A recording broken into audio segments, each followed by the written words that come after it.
some still feels like afterthought to. Atlanta, App. The college football playoff is here to stay. The national championship game is still trying to make its mark. The 4-year-old title game remains a bit of an afterthought compared to the well-entrenched bowl system, from its lack of a catchy name to its scattered timing to its scaled-back format. Every sport has its elements that fans might want to change or tweak or adjust, said Burke Magnus, ESPN's executive vice president from programming and scheduling. College football may have a few of those as well. The 4-team playoff began with the 2014 season, replacing a BCS system that matched the top 2 teams in a national championship game while leaving the bowls largely unchanged. Now, the 6 major bowls, Rose, Sugar, Cotton, Orange, Peach and Fiesta, rotate a pair of semi-final games that are generally played on New Year's Day, long the traditional end to the college football season. The 4 major bowls that are not semi-finals each year essentially divvy up the best of the non-playoff teams, also creating some attractive matchups.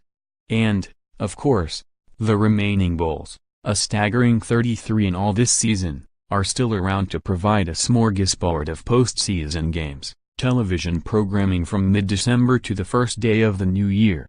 By the time the national championship game rolls around, Monday night's Alabama-Georgia matchup falls exactly a week after the semifinals. Though the timing varies from year to year, it almost feels extraneous to the season.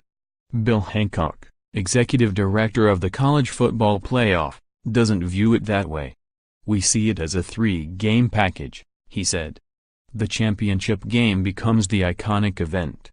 It is the pot of gold at the end of the rainbow. This season's semi-final games were highlighted by a thrilling Rose Bowl, in which Georgia rallied to beat Oklahoma 54-48 in a double overtime. The television ratings were huge, an average of 27 million viewers across ESPN and ESPN2, a 39% increase over last year's early semi-final. The ratings dipped for the nightcap, Alabama's methodical 24-6 victory Clemson in a rematch of the last 2 national championship games, but the 21.1 million viewers were still a 10% increase over the previous year's second semi-final. The national championship game will surely surpass the Sugar Bowl ratings, but it may have a hard time matching those Rose Bowl numbers, especially given the All-Southeastern Conference title game. Last year's national championship game drew about 26.7 million viewers. The semi-finals are obviously important, SEC Commissioner Greg Sankey said. This year, you had 2 traditional games on New Year's Day that I think magnified it. But, he quickly added, I don't look at this game as taking a backseat to anything. The TV ratings highlight some of the challenges facing the championship game.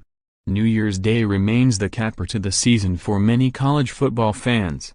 Most of them have the day off from work and it's simply ingrained in the culture to cap off the holiday season by plopping in front of the television to take in games that stretch from morning to midnight. The Rose Bowl, which traditionally kicks off late afternoon Eastern Time, is almost guaranteed huge ratings. The Rose Bowl has the best television window in sports, Magnus said. Ever. Period. Not college football. Sports. The national championship game is a prime-time affair, which provides a ratings boost. But there are plenty of other viewing options on a Monday night. And since many people have to work the next morning, the lack of a competitive game can be a real drain on the numbers. The format of the national championship game also gives off a vibe that this game isn't as important as the bowls, which are played while schools are on their holiday breaks. Teams often spend up to a week at the bowl sites, meeting incessantly with the media and taking part in a wide range of promotional and charity events. But, with classes resuming at the start of the new year, the national championship game is merely a long weekend. The teams arrive on Friday, hold one big session with the media on Saturday, get in their last practice, and then turn their attention to the game. Organizers have attempted to spice things up for the fans. In Atlanta, a series of concerts was held throughout the weekend at Centennial Olympic Park, though frigid weather put a damper on things. Borrowing a page from the Super Bowl, Breakout star Kendrick Lamar is set to perform as part of the title game's first-ever halftime performance. Still, the college football playoff is up against some of the same issues as the Final Four in men's basketball. For hoops fans, there's nothing like the Saturday semifinals, with back-to-back games a mere half-hour apart, matching the four best teams in the land.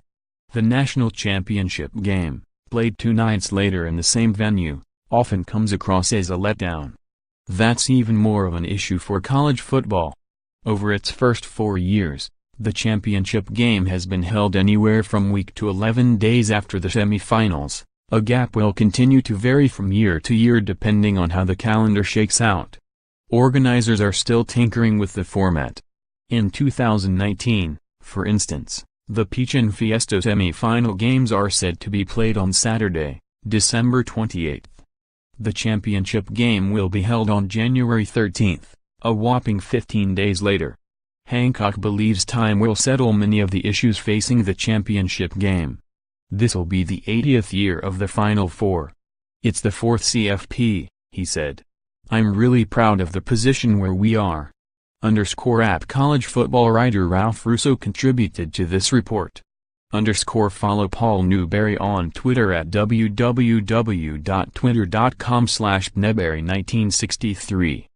His work can be found at https://upnews.com/search/Paul%20 Newberry for more app college football coverage. www.collegefootball.app.org and www.twitter.com/app_top25.